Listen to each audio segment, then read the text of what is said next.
పంచాయతీ పోరుకు సై ఫిబ్రవరి 2వ వారంలో నోటిఫికేషన్ ఇస్తారా? ఇవాళ 31 తారీఖు 2వ వారంలో 14 ఇస్తే ఫిబ్రవరి 14 లోపు నోటిఫికేషన్ ఇస్తే మార్చి లోపు ఎన్నికలు అవుతాయా?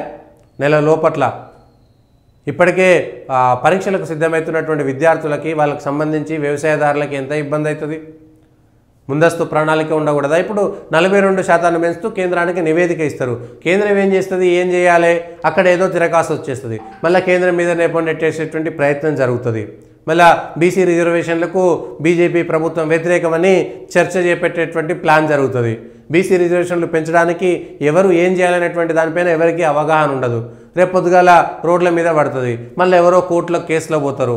మరి అదే రాజ్యాంగ వ్యతిరేకమైనటువంటి ముస్లిం రిజర్వేషన్ల విషయం పైన ఎవరూ పట్టించుకోరు. పంచాయతీకి సంబంధించిన ఎన్నికలు కానీ లేకపోతే మున్సిపాలిటీలకు సంబంధించినటువంటి ఎన్నికలు కానీ జరగడానికి అవకాశం ఉందా?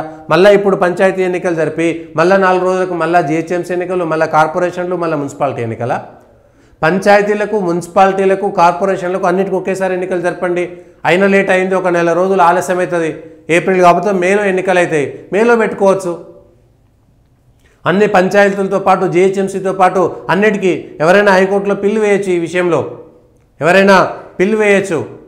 ప్రతిసారి ఎన్నికలు జరిగే బదులు జిహెచ్ఎంసీతో పాటు మిగిలిన అన్ని కార్పొరేషన్లకు కూడా, అన్ని మున్సిపాలిటీలకి, అన్ని పంచాయతీలకి, అన్ని జెడ్పీటీలకి, ఎంపీటీలకి అన్నిటికి కూడా ఒకేసారి ఎన్నికలు జరిగితే ఇక మళ్ళీ ఎన్నికల గోల ఉండదు. తెలంగాణలో రోజొక్క ఎన్నిక ఎన్ని పెట్టుకుంటాం?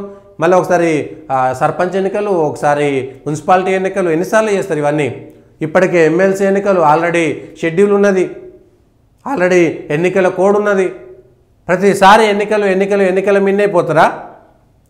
వీటికి జాబితా సిద్ధం కాలేదు. బీసీల రిజర్వేషన్ల విషయంలో బయటికి రాలేదు.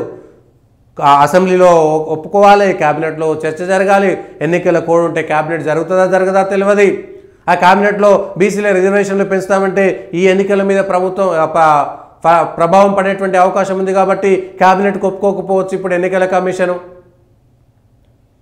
కాబట్టి ఈ ఎన్నికలు అయిపోయేలోపు, ఫిబ్రవరి ఎన్నికలు అయిపోయేలోపు కూడా మళ్ళా ఎన్నికలు జరిగేటువంటి అవకాశం మాత్రం నాకు ఏమాత్రం కనబడతలేదు. ఒకవేళ ప్రభుత్వానికి చిత్తశుద్ధి ఉంటే ప్రజలు, వ్యవస్థలన్నిటి కూడా ఒక్కసారి ఉండి తిరిగి మళ్ళా ఎన్నికలకు వెళ్ళకుండా ఒకేసారి ఎన్నికలకు వెళ్ళనియండి.